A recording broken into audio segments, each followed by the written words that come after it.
pense que c'est un retour naturel aux sources. Parce qu'il ne faut pas oublier que, comme je vous l'ai dit, on n'est jamais mieux que chez soi. C'est vrai qu'on a tous un rôle à jouer.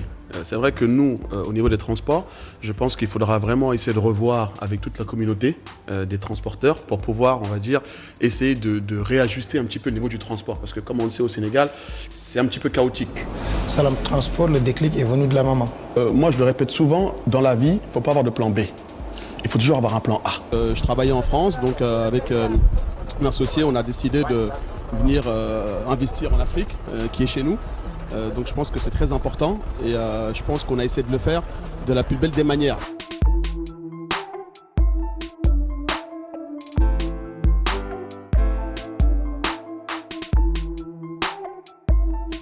Peut-être que Salam Transport aujourd'hui est le tremplin ou Salam Transport est l'éponge ou peut-être qu'il est le modèle aujourd'hui de ça. Mais voilà, il faut que les Sénégalais et les gens sachent qu'il est temps de changer.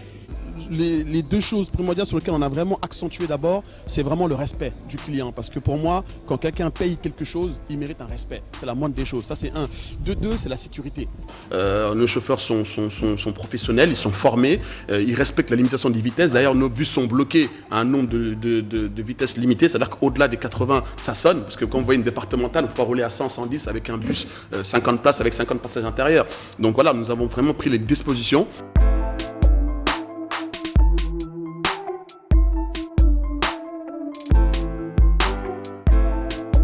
Comme on le dit souvent, c'est dans les moments difficiles que se révèlent les grands hommes. C'est le cas de le dire pour Salam Transport, le nom de cette société qui assure la liaison entre Dakar, la capitale, et plusieurs régions du pays. Mais avec les mesures prises par le gouvernement pour endiguer le coronavirus, le transport interurbain est à l'arrêt. Nous avons donc comme nous avons dit, c'est bis bi mu ngi taxaw ba léegi donc nous avons respecté règlement nous avons donné président bi ak ministre bi ba léegi.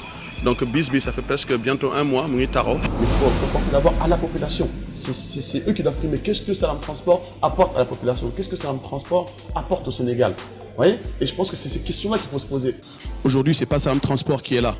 Je pense qu'on ne mérite pas tous ces éloges, même si je les remercie. Aujourd'hui, c'est simplement un citoyen, simplement un musulman qui vient soutenir d'autres musulmans. Mais aujourd'hui, il faut venir pour apporter quelque chose. Et je pense que c'est la plus belle chose qu'on peut faire pour son pays et pour sa propre conscience.